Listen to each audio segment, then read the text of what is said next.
Oh, wow. Do you think you had it before and just wasn't diagnosed? For about 3 months after. I could barely walk down the stairs. I was, like scooting. I knew it had to be something beyond just regular arthritis. I'm Todd, Vande, CEO of Stark, and I've gone from vegan to paleo to keto to carnivore, from cryo saunas to ice baths to training like an athlete, to being injured like one, enhancing my mobility, enhancing my sex hormones with thousands of labs with various forms of scans. I'm surrounded by high-level medical doctors, naturopathic medical doctors, chiropractors, nutritionists, and strength coaches, all leading me in concert to a state of optimal health. And I'm here to share that journey with you, regardless of the age, your genes, or your medical conditions. Today's interview is with Coach Jaclyn, and she's a really interesting character inside of the Stark ecosystem because she has rheumatoid arthritis, and she suffers from it on a periodic basis, but is the absolute picture of health. As a matter of fact, many women inside of our ecosystem aspire to be like her. She's a 42-year-old mother of 2 young boys who run around like you would expect healthy young boys. They're in sports, they have busy lives. Her husband works hard, and she squeezes in her job at Stark all at the same time while facing periodic bouts of RA. It's really quite astounding to see her operate. She does it by sticking truly to her health plan and being the absolute best student inside of the Stark ecosystem you can imagine. She has heightened levels of accountability because of his circumstances. And interestingly, like many of the Stark students, it has led her to a state of optimal well-being that it's just hard to get to without that additional inspiration. So she's an amazing human and a beautiful mother. I look forward to sharing my time with Jack Herrer.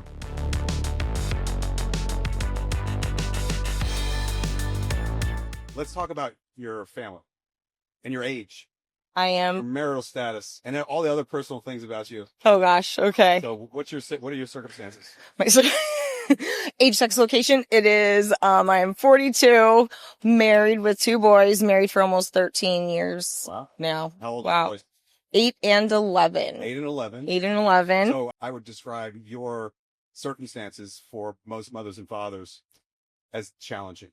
Yes. Because I mean, I've seen your boys. They're healthy. They're I think makes it more challenging. more challenging. They're very mobile and active. Mobile. So They bounce around like thing 1 and thing 2. they do. That's how I would describe it. Yes. So they keep me young. They force me to keep up with them. Actually, I'm a little bit quicker than them at the moment. So they got to keep up with me now. You've got just the standard challenges of a young family. And you said you're 42? 42. 42. Do you mind if I ask anything about are you perimenopausal or anything like that? I did see a couple symptoms last year, but nothing that freaked me out totally. I was like, I think I'm in perimenopause. Wonderful Dr. Alice goes, you're for sure in perimenopause. But keeping the hormone levels, an eye on them, will keep me from having those awful symptoms that all the women complain about. Right. So I feel not 42 a lot of times. I still feel pretty youthful in my 20s. I always say, like, actually I feel better than I did in my 20s because I was eating and drinking and sleeping terribly. Like a normal 20. Like a normal, yes. Going off of no sleep. Yeah. And just, running on Young person things, right? running on energy drinks and Did you fast food. look this way when you were in your 20s? no. Yeah, that'll be- The whole body transformation has taken years, mentally and physically. So I played sports when I was younger, which equated to having a little bit more muscle. And I always felt thicker and bigger. So as soon as I stopped playing sports, I wanted to be very thin. And around that time, it was Glamour Magazine, Self. Kate Moss was the ideal image.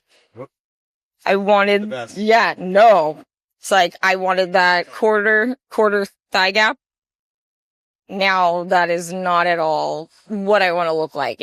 Well, how's that changed? Describe the pursuit now. Now, yes, it actually was a mind shift to begin with because once I started working out, really strength training in my 20s, I realized I don't want to be skinny. I want to be strong. Okay.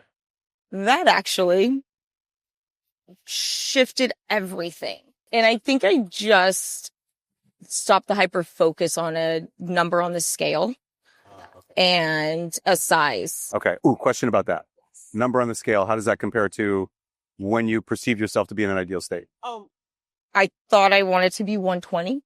I'm probably like 132 right now. I want to be like 135. You want to be a little bit heavier. I want to be a little bit heavier. How does that translate to dress size? Dress size, I am pretty small, like a 2 or a 4. Smaller, yes. Smaller than when you were at 120. So the shape of your body has changed. You are heavier. I'm heavier, but more compact. Yes. So I couldn't. Was it hard for you to change that way of thinking about the goal? 1,000%. That's a common issue that many women have. It was. And even having to change what I was eating, because I was very heavy on carbs previously. That's what I gravitated to, but that's why I didn't put on any muscle. You can't really build muscle without all that protein. And if you're just eating carbs and starving yourself, then that's not going to get you where you want to be. It's such an interesting challenge that women face because they really want a particular shape, and they believe that a certain weight will indicate the shape, but that's not how it goes as you get older, right? But you probably, not to be creepy or anything, but you probably have a way better shaped body today at 42 than you may have had when you were 22. Would you agree with that? 1,000%. Yeah. Body fat is definitely, and that's the thing. I wish I could go back to my 16 to 25-year-old self and instill all this knowledge, because then I wouldn't have had so many ups and downs. But at the same time, that's how you grow and learn. So, yeah. And were there emotional and physical ups and downs that were connected to the way you were eating back then, would you say? Yes. And that's one thing that I realized: reward eating or emotional eating was huge for me. I am the oldest of 5 kids. So it wasn't until high school that all the eating, I really became aware of it. That's when I got really into fast food, drank soda, really awful diet, because I was eating my feelings through puberty, really, when you're having all these challenges and thoughts.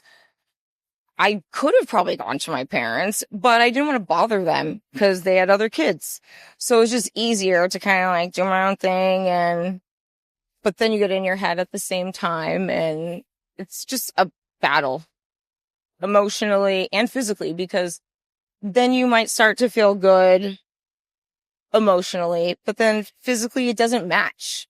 And when that doesn't match, you're kind of like, what's going on? Where am I missing a piece? And so a lot of it was the mind. Really, as you know, the mind is really powerful, and your beliefs. How difficult was it to break the emotional connection to how you were eating in pursuit of that smaller dress size, and how you actually have to eat to get into a smaller dress size? I think it was the actual feeling. You know that feeling after a workout. You're feeling like you could do anything. Like you've just... a bit of euphoria. Yes. You've achieved it. And that was... Then I needed to fuel my body. Restricting food was a punishment. And now I was getting stronger. So I needed to nourish it better. And even just, going organic and eating more fruits and vegetables. So cutting back on the fast food that was a daily part of my life in my 20s. So. Well, to throw another inspirational curveball into the conversation, let's talk about your autoimmunity. What is it, and what is it like, and how are you managing it? So I have rheumatoid arthritis. I have now had it for over about 2.5 years. Oh, wow. Do you think you had it before and just wasn't diagnosed? Have had weird instances of hives or swelling and blood work that looked odd at Kaiser, and they thought it was lupus in 2010. Did other tests, nothing. So, no symptoms really.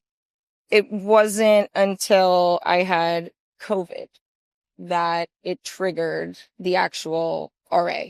Intense joint pain in my knees, hands, hips for months after. For about 3 months after.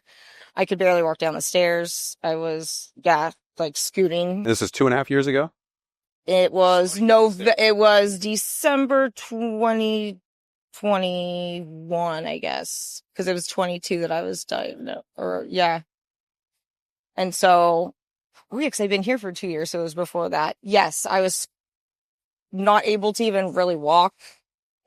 I knew it had to be something beyond just regular arthritis because I started to research and it said regular arthritis, your joints will warm up after 30 minutes. Rheumatoid, everything will feel stiff for hours. Oh, wow. So I had Kaiser run some blood work. Or she actually did not want to run any blood work. She goes, why do you think you have this? Said, because I have been feeling this way for 3 months and I am a very active person and I've not been able to go to, kind of selfishly, I've been able to go to the gym. So I was upset about, I could not move my body in the way I had previously been able to. So blood work came back, high rheumatoid factor. Like there's no, you might have it. You have it. It was black and white. Black and white. So she said, well, we still need you to do the x-ray because if they want to see the progression, this is high. So let's see. Fortunately, no bone erosion at that time. I had been so proactive about it. And is that the biggest problem with people that are diagnosed with RA? They've lost bone mineral density and there's the joint health. Your joint health. And the thing with rheumatoid arthritis, it does not only affect your joints. It can affect a lot of other, like your eyes as well. And especially some of the medications that you do have to take. So, yeah. Infection. It can affect your eyes and other organs. Vision changes, yes. And then one of the medications that I'm on can affect the vision as well. So making sure that you're very in tune with your body. I wear an Oura ring, so that kind of always gives me an idea if I'm starting to come down with something, because somebody with autoimmune. Like the flu or something? Yeah, flu, cold. Your temperature comes up a little bit. So HRV, which is already not great to begin with, but that's also another indicator, respiratory rate, things like that. Then because if I do get sick, it's going to be bad. Apparently, I've actually been able to escape that. And how do you think that is? Well, I'm also a nasal breather, so less likely to get sick than a mouth breather. Sleep, supplements, hydration.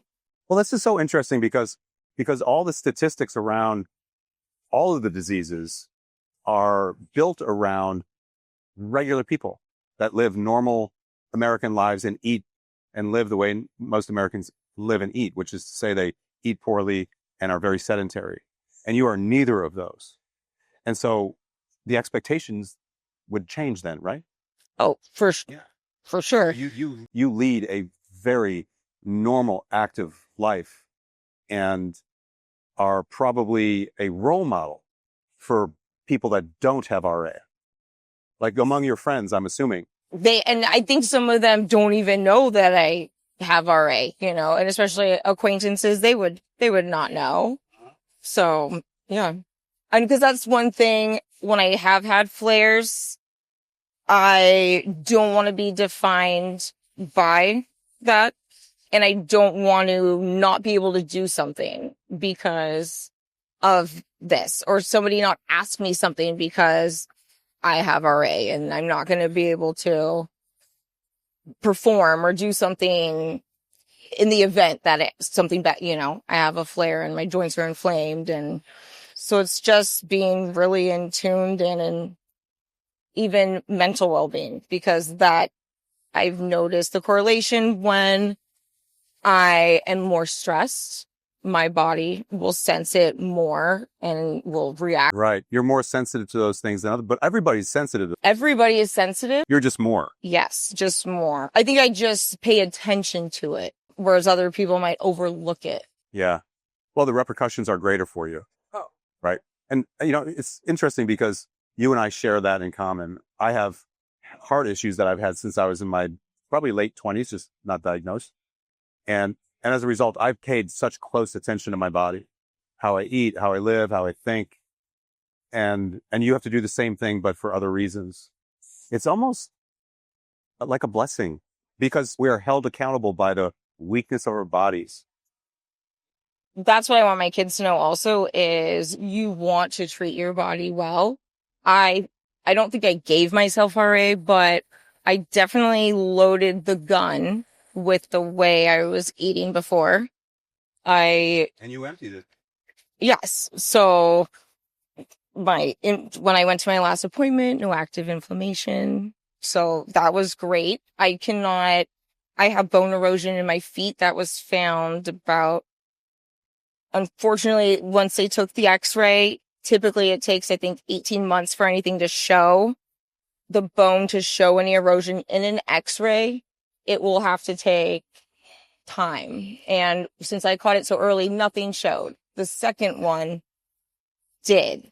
So if I had done it any later or earlier, I could have missed and not been so ahead of it like I was again with the feet, because then I was able to adjust my medication and then even incorporate some other supplements that would help. So it's such an interesting thought to recognize that you have this built-in layer of accountability that most people don't have and thereby struggle with their own health, right? And I think it's not easy for me, but it's been easier because I have such a repercussion, like a physical element to it. And I think a lot of our students are not so easy to, cut gluten or cut the alcohol because they don't really see the immediate benefits of giving it up, the long term. It's, how does it affect me? You've also maybe not gone long enough to see how it. Yeah, they have a giant feedback loop, right? And yours is tinier. Yeah. Do something, bam, you get your ass kicked by the next day. Yep, exactly. Yeah, me too. It's very helpful. I mean, I would even say it's a blessing. I'm pretty, now, before I thought I could never give up gluten. Like that was. Really? Yes, because they had suggested it probably 15 years ago with my cycles. Well, that's interesting. That was cutting edge 15 years ago. Oh, actually probably even more. Yeah, about 15. I would say maybe 15. I didn't know what a gluten was. I think that's why I was so like, you want me to cut what?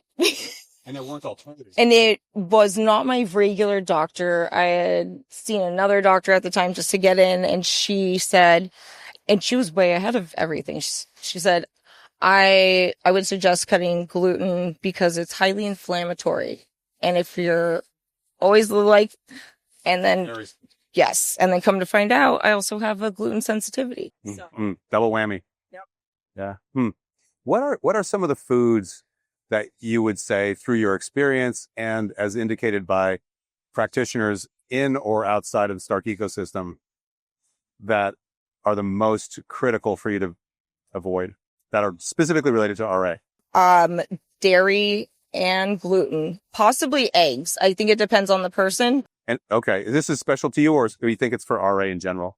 For RA in general, I would 100% say gluten and dairy.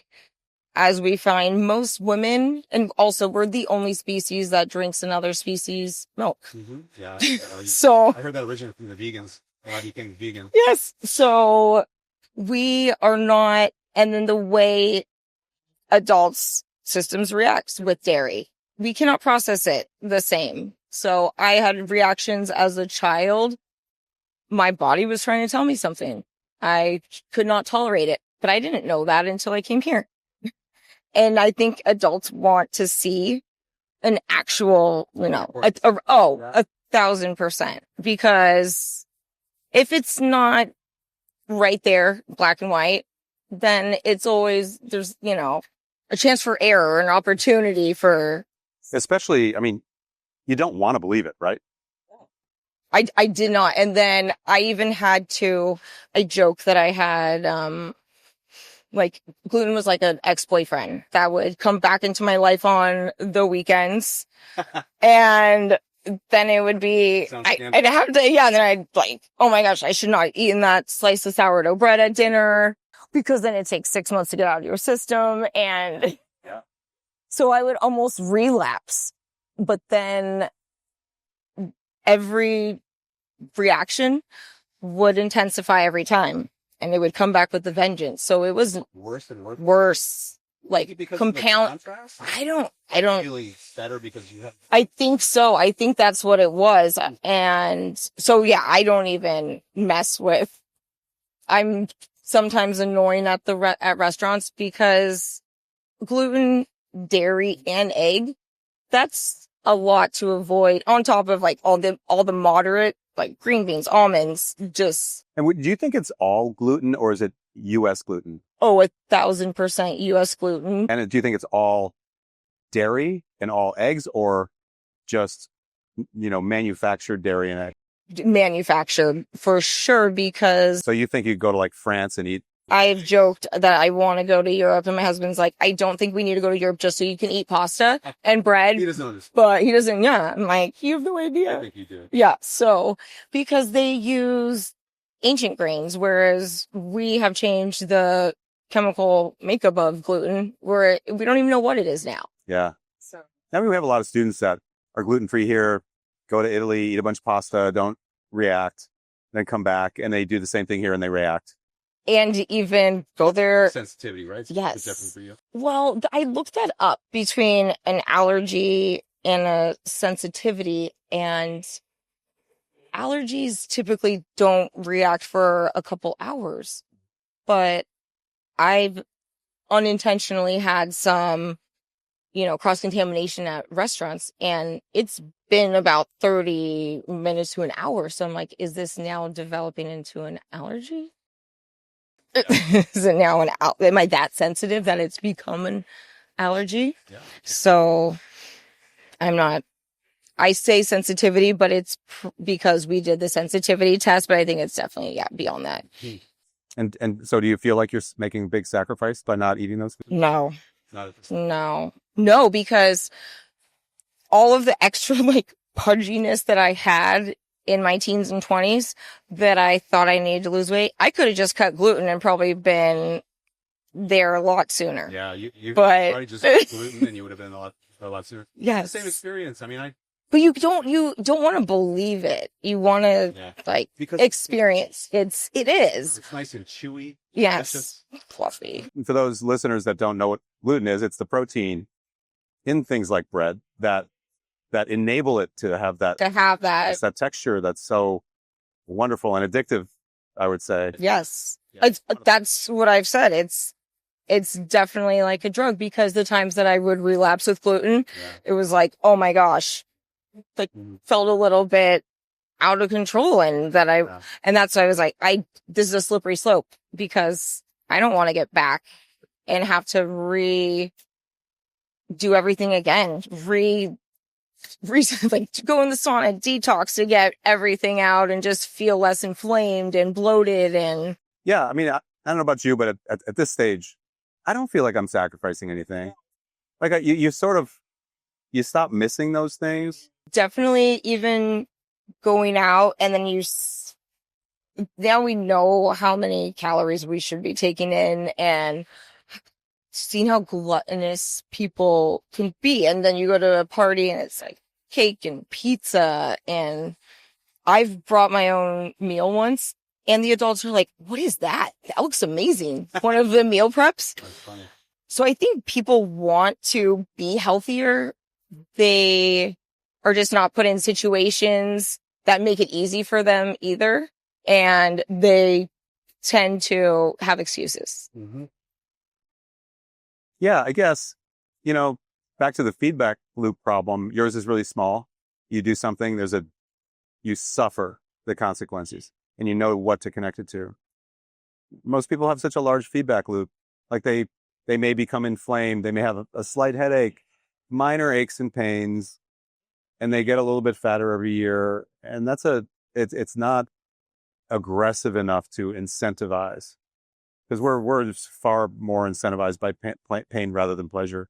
But I'm sure you agree with this, that being in your body and me being in my body, I would say it's nearly intoxicating. You know how good it feels? And that's what I was telling the one of the chiros here the other day, because he's like, your feet are moving. Feet were stuck a year ago. Like there was no movement. I was coming in before work to go to hit the sauna before work. Really? Yes, because to loosen up so that I could, because I didn't want to take anti-inflammatories, which they were surprised I haven't taken prednisone a ton. Yeah, just to loosen everything up and get moving, because I was in so much pain. And now I feel like I could probably sprint again. Mm-hmm. Wow. Do you take any natural inflammatories or things that drop inflammation, like omega-3s or? Yes, fish oil and curcuplex, which is a high potency turmeric. Yeah. Most people don't understand that exercise in and of itself is also anti-inflammatory. Like the myokines that are in our muscle tissue get released into our bloodstream. And have you noticed when you look in the mirror after a hard workout that any huffiness in your face is sort of gone temporarily? Yeah. Even students who might come in, well, yeah. And then it's like a little glow, a little bit more lively, their eyes even look lit up a little bit. Doing an amazing job of dropping your inflammation through a handful of different angles. Like one is exercise, clearly. Another one is good sleep. Yes. You're removing some things to drop your inflammation, like gluten and dairy and eggs. And you're adding other foods like omega-3s to further drop your inflammation. And then trying to eat, any other type of food that might be anti-inflammatory as well. The supplements that you're taking. It's helping you push back against RA. It's also helping you enhance your cardiovascular health, right? And your strength and your body composition, right? Your mobility. Yes, because that's the thing with RA. It's going to challenge your mobility. Yeah. If you do not use it, you are going to lose it. If you do not, I wish people knew how important movement is. Yes, it is painful at sometimes.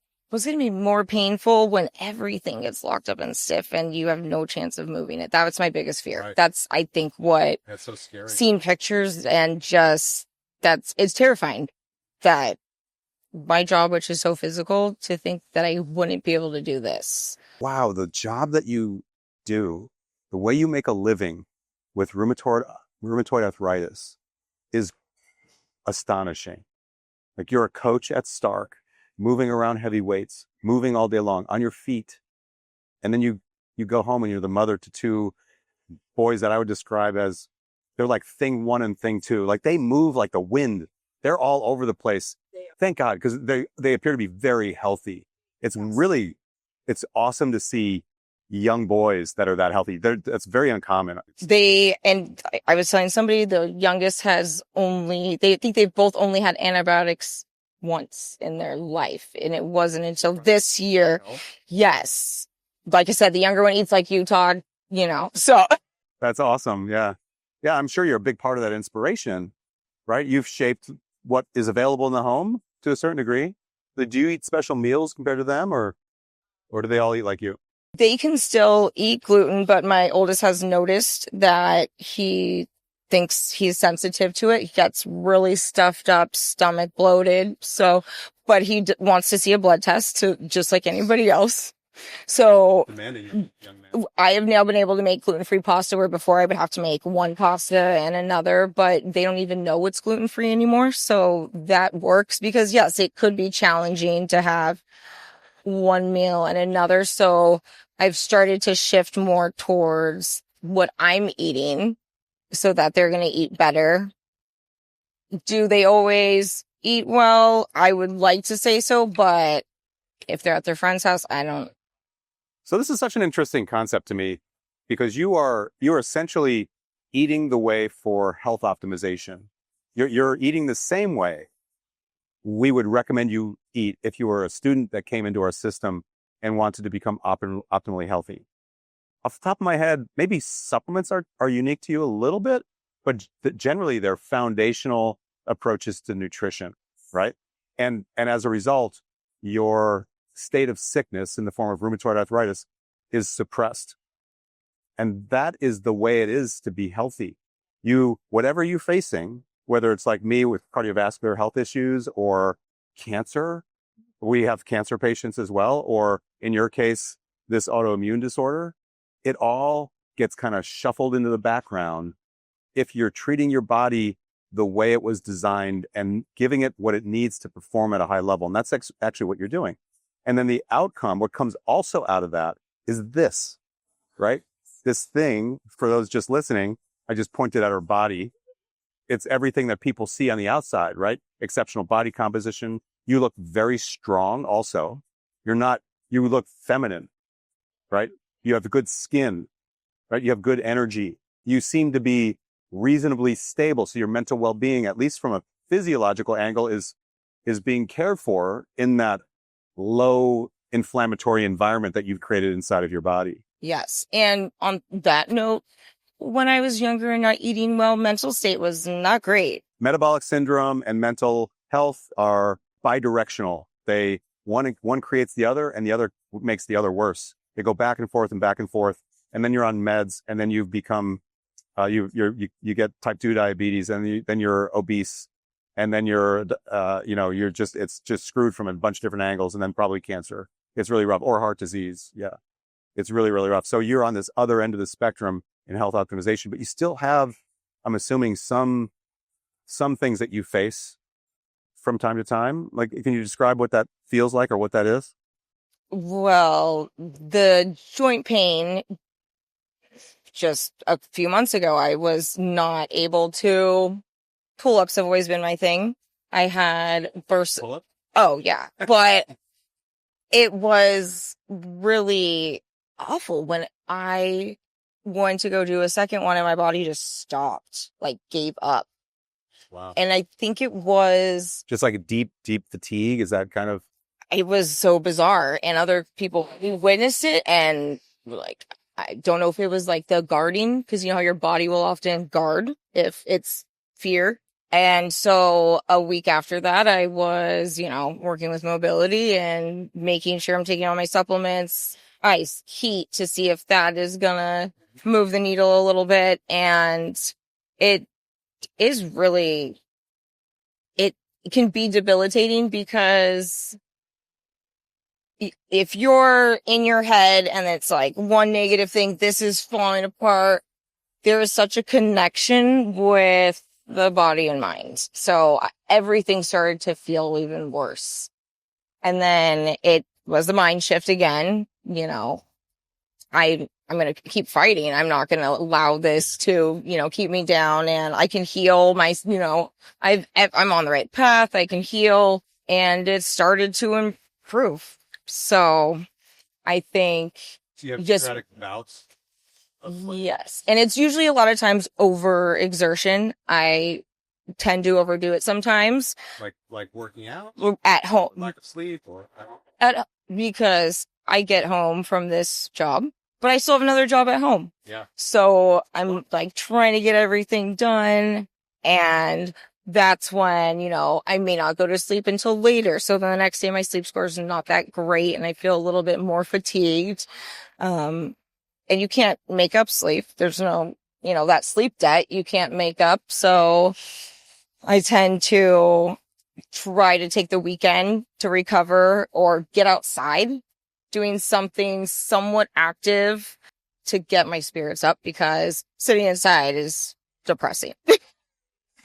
So it's, and even a little bit of movement when I'm feeling like that, I know that it needs to move, even if it hurts. So let's just keep It's just moving. It's like an arrow. It can't go back. Something like that. Luckily, not as often now. It was last April started the severe kind of like up and down flares, which were more common. And that would last a couple weeks or even, a month. And that's when I was, coming to work, doing the sauna, just, okay, like, how can I make yes, for sure. That's how I was able to function. It's like, I love this place. I didn't want to take a day off and not see my students. So. Which aids to or adds to your community, right? Your mental well-being, your sense of connection and purpose. Yes. Which is huge. Yeah. You've got a lot of that. Yeah. So. The community loves you, right? You feel that. You want it. People need that. Your family clearly does. Maybe sometimes your boys love you too much or demand too much. That certainly happens as a mother or as a parent. And so I can see why you push forward to make sure that you continue to connect in that way.